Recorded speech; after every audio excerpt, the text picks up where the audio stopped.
ಕ್ರೀಡೆಗಳಿಲ್ಲ. ನಾವು 75 ವರ್ಷ ಸ್ವಾತಂತ್ರ್ಯ ಬಂದು 21ನೇ ಶತಮಾನದಲ್ಲಿ ಇದ್ದೀವಿ. IT BT ಎಲ್ಲ ಬಹಳ ಮೇಲೆ ಹೋಗಿದ್ದೇವೆ. ಆದರೆ ಇನ್ನ 27,000 ಹಳ್ಳಿಗಳಲ್ಲಿ ಸರಿಯಾದಂತಹ ಶಾಲಾ ಕೊಠಡಿಗಳಿಲ್ಲ, ಸೋರ್ತಾ ಇದ್ದಾವೆ. ಪುಣ್ಯಾತ್ಮ ದೊಡ್ಡಪ್ಪ ಚನ್ನಬಸಪ್ಪ ದೊಡ್ಡಪ್ಪನವರು 60ನೇ 50ನೇ ದಶಕದಲ್ಲಿ ಪ್ರಾರಂಭ ಮಾಡಿದ್ರಿಂದ ಈ ಭಾಗದಲ್ಲಿ ಇವತ್ತು ಶಿಕ್ಷಣ, ಉತ್ತಮ ಗುಣಮಟ್ಟದ ಶಿಕ್ಷಣ ಸಿಗ್ತಾ ಇದೆ. ಯಾವ ಸರ್ಕಾರನೂ ಮಾಡಿಲ್ಲ.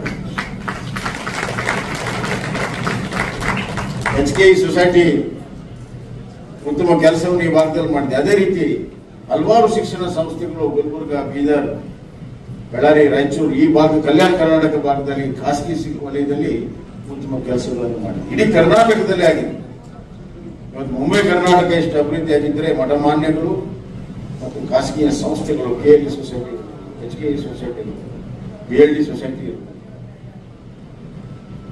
ನೂರಾರು ಇನ್ಸ್ಟಿಟ್ಯೂಷನ್ಗಳ ಮುಖಾಂತರ ಇವತ್ತು ನಾವೆಲ್ಲ ವಿದ್ಯಾವಂತರಾಗಲು ಕಾರಣೀಭೂತರಾಗಿದ್ದೀವಿ. ಇದು ನಾವೆಂದೂ ಕೂಡ ಮರಿಬಾರದು. ಆದರೆ ಸರ್ಕಾರ ಇವತ್ತು ಏನ್ ಮಾಡ್ತಾ ಇದೆ? ನಾನು 27,000 ಶಾಲಾ ಕೊಠಡಿಗಳನ್ನ 3 ವರ್ಷದಲ್ಲಿ ಕಟ್ಟಬೇಕು ಅಂತ ಹೇಳಿ ಒಂದು ಪ್ರೋಗ್ರಾಮ್ ಅನ್ನ ಮಾಡಿ, ಸಂಕಲ್ಪವನ್ನ ಮಾಡಿ 9,000 ಶಾಲಾ ಕೊಠಡಿಗಳಿಗೆ ನಾನು ಬಜೆಟ್ ನಲ್ಲಿ ದುಡ್ಡು ಇಟ್ಟು ಕೊಟ್ಟಿದ್ದೆ. ಫಸ್ಟ್ ಟೈಮ್ ಹೈಯೆಸ್ಟ್ 75 ವರ್ಷದಲ್ಲಿ ಹೈಯೆಸ್ಟ್ ಸ್ಕೂಲ್ ಬಿಲ್ಡ್ ಆಗಿದೆ 2,000.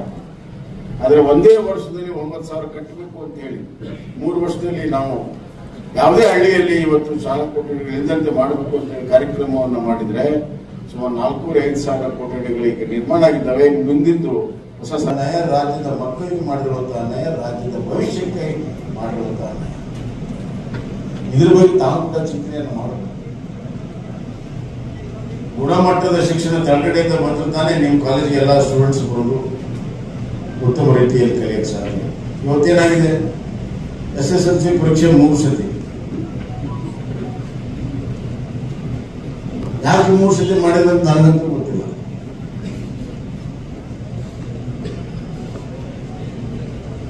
SSLC ಪರೀಕ್ಷೆ ನಮ್ಮ ಕಾಲದಲ್ಲಿ ಒಂದು ಬಹಳ ದೊಡ್ಡ ಪವಿತ್ರ, ಬಹಳ ದೊಡ್ಡ ಸಾಧನೆ. SSLC ಪಾಸ್ ಆಗೋದು ಅಂತಂದ್ರೆ ದೊಡ್ಡ ಮೈಲ್ಗಲ್ಲು.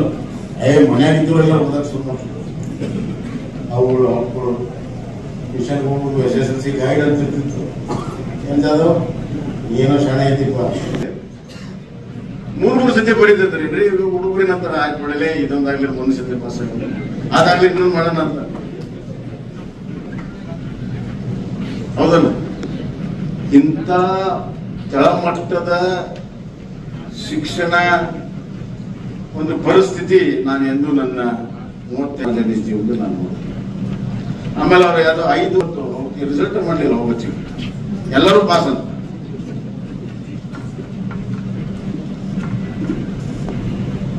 ನಮ್ಮ ಮಂತ್ರಿಗಳು ಹಂಗಿದ್ದಾರೆ, ಓದೋದನ್ನ ಪಾಸ್ ಹಾಕ್ಬೇಕು, ಪರೀಕ್ಷೆ ಇಲ್ಲದೆ ಪಾಸ್ ಹಾಕ್ಬೇಕು ಅಂತ ಅವ್ರ ಕಲ್ಪನೆ.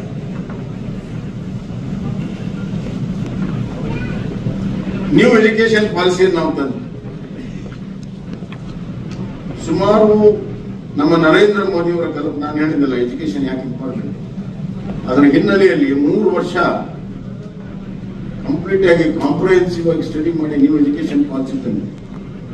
ಹೆಂಗೆ ತಯಾರು ಮಾಡಬೇಕು, ಕಾಂಪಿಟೇಟಿವ್ ವರ್ಲ್ಡ್ಗೆ ನಮ್ಮ ಮಕ್ಕಳನ್ನ ಹೆಂಗೆ ತಯಾರು ಮಾಡಬೇಕು ಅನ್ನೋಂಥ ಎಲ್ಲ ದೃಷ್ಟಿಕೋನ ಇಟ್ಕೊಂಡು ನ್ಯೂ ಎಜುಕೇಶನ್ ಪಾಲಿಸಿ ಮಾಡಿ ನಮ್ಮ ಕನ್ನಡದ ಕಸ್ತೂರಿ ರಂಗನ್ ಅವರ ನೇತೃತ್ವದಲ್ಲಿ ನರೇಂದ್ರ ಮೋದಿಜಿ ಅವರು ಆ ಒಂದು ಕಮಿಟಿ ಮಾಡಿ ನ್ಯೂ ಎಜುಕೇಶನ್ ಪಾಲಿಸಿ ತಂದು ಪಾರ್ಲಿಮೆಂಟ್ ಅಲ್ಲಿ ಎಲ್ಲ ರಾಜ್ಯಗಳ ಅಭಿಪ್ರಾಯವನ್ನು ಪಾರ್ಲಿಮೆಂಟ್ ಅಲ್ಲಿ ಪಾಸ್ ಮಾಡಿ ಅದನ್ನು ಫಸ್ಟ್ ಇಂಪ್ಲಿಮೆಂಟ್ ಮಾಡಿದ್ದು ನಮ್ಮ ಕರ್ನಾಟಕ. ಈಗಾಗಲೇ 2 ವರ್ಷ ಆಗಿದೆ. ಆ ಬ್ಯಾಚ್ ಕಲಿತಾ ಇದ್ದಾರೆ. ನಿಮ್ಮ ಯೋಗ್ಯತೆ ತಕ್ಕಾಗೆ ನೀವು ಸುನಿಲ್ಲ, ನಾವು ಕಲಿಬೇಕಾದ್ರೆ ಒಂದು ದಾರಿ ಹಿಡಿದ್ರೆ ಅದ್ರಾಗ ಹೋಗ್ಬೇಕು. ನಾವು ಸೈನ್ಸ್ ತಗೊಂಡ್ರೆ ಹಂಗೆ ಅದ್ರಾಗ ಹೋಗ್ಬೇಕು, ಆರ್ಟ್ಸ್ ತಗೊಂಡ್ರೆ ಅದ್ರಾಗ ಹೋಗ್ಬೇಕು. ಈಗ ಹಂಗಿಲ್ಲ ಹೊಸ ನ್ಯೂ ಎಜುಕೇಶನ್ ಪಾಲಿಸಿಯಲ್ಲಿ. ನೀ ಆರ್ಟ್ಸ್ ತಗೊಂಡು ನಿನ್ಗೆ ಮತ್ತೆ ಇಂಟ್ರೆಸ್ಟ್ ಬಂದು ಸೈನ್ಸ್ಗೆ ಹೋಗ್ಬೋದು, ಕಾಮರ್ಸ್ಗೆ ಹೋಗ್ಬೋದು, 2 ಡಿಗ್ರಿ ಮಾಡ್ಬೋದು. ನಿನಗೆ ಚಾನ್ಸ್ ಕೊಟ್ಟಿದ್ರೆ 2 ಡಿಗ್ರಿ ಮಾಡ್ತಿದ್ದೀನಿ, ನೀನು ಚಾನ್ಸ್ ಸಿಕ್ಕಿಲ್ಲ. ಅಷ್ಟೇ ಅಲ್ಲ, ಅಂತಾರಾಷ್ಟ್ರೀಯ ಮಟ್ಟದಲ್ಲಿರುವಂತಹ ಎಲ್ಲ ಆಯಾಮಗಳನ್ನು ಅದರಲ್ಲಿತ್ತು. ಆದ್ರೆ ಈ ಸರ್ಕಾರ ಬಂದ ಮೇಲೆ ಕೇವಲ ರಾಜಕೀಯ ಕಾರಣಕ್ಕಾಗಿ ಅದನ್ನ ರದ್ದು ಮಾಡಿ.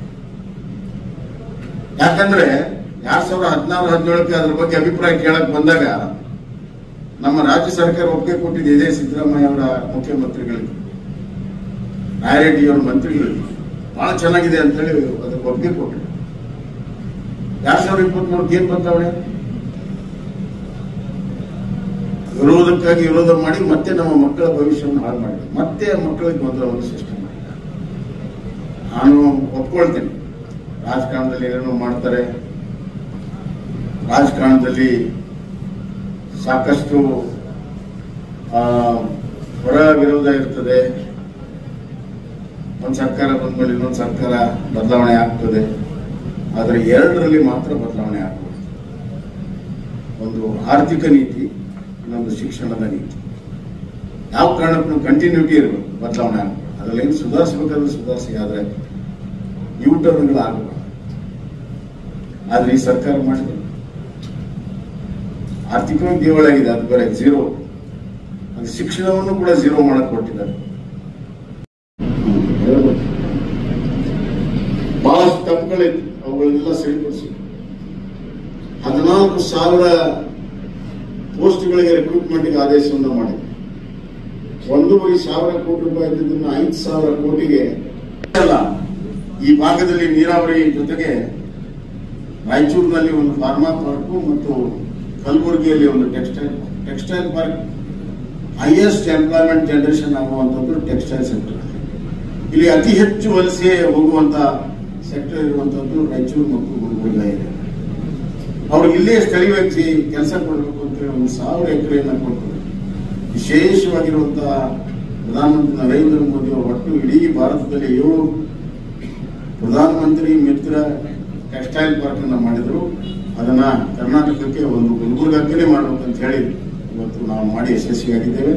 ಅದು ಕೆಲಸ ನಡೀತಾ ಇದೆ. ಬಹುತೇಕವಾಗಿ 100 ವರ್ಷದಲ್ಲಿ ಅಲ್ಲಿ ಇಂಡಸ್ಟ್ರಿಗಳು ಬಂದ್ರೆ 1 ಲಕ್ಷಕ್ಕಿಂತ ಹೆಚ್ಚು ನಮ್ಮ ವಿಶೇಷವಾಗಿ ಹೆಣ್ಮಕ್ಳಿಗೆ ಅಲ್ಲಿ ಕೆಲಸ ಸಿಗುತ್ತೆ. ಒಂದು ಮನಿ ಹೆಣ್ಮಗಳು ಕೆಲಸ ಮಾಡಿದ್ರೆ ಆ ಮನಿ ಮಕ್ಕಳು ಎಜುಕೇಶನ್ ಆಗಿದೆ. ನನ್ನ ಕ್ಷೇತ್ರದಲ್ಲಿ ಈ ಕೆಲಸವನ್ನು ನಾನು ಮಿನಿಯಾಗಿ ಮಾಡಿದ್ದೇನೆ. ಒಂದು 10,000 ಜನಕ್ಕೆ ಈಗಾಗಲೇ ಹೆಣ್ಮಕ್ಳಿಗೆ ಎಂಪ್ಲಾಯ್ಮೆಂಟ್ ಕೊಟ್ಟಿದ್ದೀನಿ. ಆ ಎಲ್ಲ 10,000 ಕುಟುಂಬಗಳ ಮಕ್ಕಳು ಇವತ್ತು ಸಂತೋಷದಿಂದ ಹೈಯರ್ ಎಜುಕೇಶನ್ ಹೋಗ್ತಾರೆ.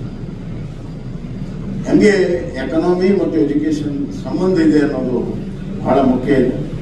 ಈ ಭಾಗದ ಅಭಿವೃದ್ಧಿಯ ಜೊತೆಗೆ ಈ ಭಾಗದ ಶಿಕ್ಷಣದ ಅಭಿವೃದ್ಧಿ ಕೂಡ ಅದರ ಜೊತೆಗೆ ನೆಂಟಿದೆ. ಅಂತ ಒಂದು ಪರಿಕಲ್ಪನೆ ಇರುವಂತಹ ವ್ಯಕ್ತಿ ಮತ್ತು ಪಾರ್ಟಿಗೆ ನಾವು ಬೆಂಬಲವನ್ನು ಕೊಡಬೇಕು ಅಂತ ಅತ್ಯಂತ ಕಳಕಳಿ ವಿನಂತಿಯನ್ನ ನಾನು ಮಾಡಕ್ಕೆ ಇಚ್ಛೆ ಪಡ್ತೇನೆ. ಶಿಕ್ಷಣ ಅಂದ್ರೆ ಅದು ಭವಿಷ್ಯ. ಶಿಕ್ಷಣ ಅಂತಂದ್ರೆ ನಮ್ಮ ಬದುಕು. ನಮ್ಮ ಬದುಕು ಮತ್ತು ಭವಿಷ್ಯ ನಮ್ಮ ಕೈಯಲ್ಲಿದೆ. The power of the people, V the people, the power of the people. ಇದನ್ನು ನಾವು ಪ್ರದರ್ಶನ ಮಾಡಬೇಕು.